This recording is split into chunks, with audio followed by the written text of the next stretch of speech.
శనివారం సూర్యాపేట జిల్లా కేంద్రంలో నిర్వహించిన వికలాంగుల దినోత్సవ కార్యక్రమంలో భారత వికలాంగుల హక్కుల పరిరక్షణ సమితి రాష్ట్ర అధ్యక్షులు గిద్దె రాజేష్ పాల్గొని కార్యక్రమాన్ని ఉద్దేశించి వ్యాఖ్యానించారు. శనివారం సూర్యాపేట జిల్లా కేంద్రంలో నిర్వహించిన వికలాంగుల దినోత్సవ కార్యక్రమంలో భారత వికలాంగుల హక్కుల పరిరక్షణ సమితి రాష్ట్ర అధ్యక్షులు గిద్దె రాజేష్ పాల్గొని కార్యక్రమాన్ని ఉద్దేశించి మాట్లాడుతూ సూర్యాపేట జిల్లాలో వికలాంగుల సంక్షేమాన్ని జిల్లా అధికారులు గాలికి వదిలేస్తూ వికలాంగుల సంక్షేమాన్ని పత్రికల్లో ప్రచురణకి పరిమితం చేస్తూ ప్రభుత్వ సంక్షేమ ఫలాలు వికలాంగుల సమాజానికి సక్రమంగా అందించకుండా తీవ్ర ఇబ్బందులకు గురి చేస్తున్నారని ఆవేదన వ్యక్తం చేశారు. 2016లో కేంద్ర ప్రభుత్వం తీసుకొచ్చిన వికలాంగుల అట్రాసిటీ చట్టం 2016ను జిల్లాలో సమర్థవంతంగా అమలు చేయడంలోనూ జిల్లా పోలీసు యంత్రాంగం పూర్తి స్థాయిలో వైఫల్యం చెందారని తెలిపారు. వెంటనే జిల్లాలో వికలాంగుల అట్రాసిటీ చట్టం 2016ను సమర్థవంతంగా అమలు చేసేందుకు జిల్లా ఎస్పీ దృష్టి సారించాలని, జిల్లాలో వికలాంగుల సంక్షేమ శాఖ నుంచి వికలాంగులకు అందవలసిన పరికరాలు సక్రమంగా అందక వికలాంగులు తీవ్ర ఇబ్బందులు ఎదుర్కొంటున్నారని అధికారులు ఇప్పటి నుంచైనా దూరదృష్టితో ఆలోచించి జిల్లాలో వికలాంగులకు అవసరమైన పరికరాలను వెంటనే అందించేందుకు చర్యలు చేపట్టాలని కోరారు.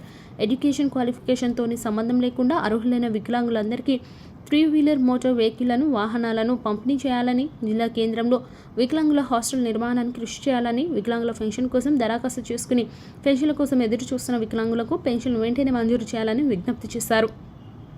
ఈ కార్యక్రమంలో భారత వికలాంగుల హక్కుల పరిరక్షణ సమితి రాష్ట్ర ఉపాధ్యక్షులు కొల్లూరు ఈదయ్య బాబు, జిల్లా సీనియర్ నాయకులు అమరావరపు సైదులు, వడ్డేపల్లి విజయ్, జిల్లా ఉపాధ్యక్షులు కొండా సైదులు యాదవ్, జిల్లా మీడియా కన్వీనర్ మున్నా మధు, కొండ సైదులు తదితరులు ఉన్నారు.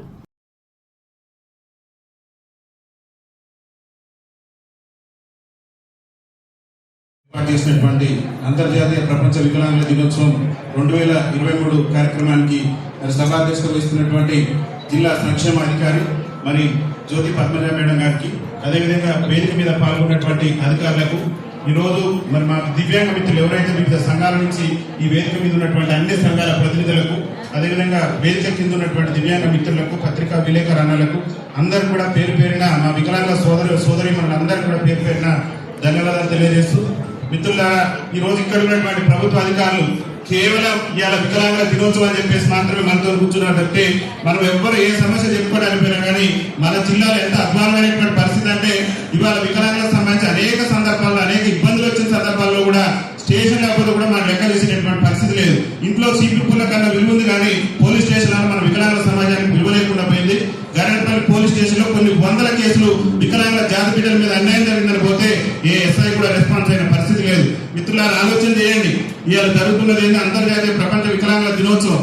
మొన్న జరిగినటువంటి అసెంబ్లీ ఎన్నికల్లో వికలాంగుల సమాజం కూడా ఓట్లేస్తే ప్రజాప్రతినిధులు ఎన్నికారు.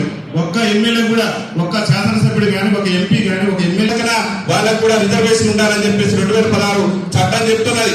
ఆ చట్టం ప్రాతిపదికనే గతంలో జరిగినటువంటి అసెంబ్లీ ఎన్నికల్లో కూడా 119 మంది ఎమ్మెల్యేలు గెలిపిస్తే మన సమస్యల మీద ఈ 10 ఏళ్ల పరిపాలనలో ఈ తెలంగాణ రాష్ట్రం ఏర్పడిన తర్వాత ఏ ఎమ్మెల్యే కూడా అసెంబ్లీలో బయటపట్టుకొని మన బాధను మన వేదన వినిపించలేదు. కాబట్టి వికలాంగుల సమాజానికి విద్య ఉద్యోగ రంగాలలో రిజర్వేషన్ ఏ విధంగా అవుతుందో చట్టసభలలో కూడా నాకు మా వాటా చేర్చాలని చెప్పేసి అన్ని పార్టీలు కోరుతున్నాం.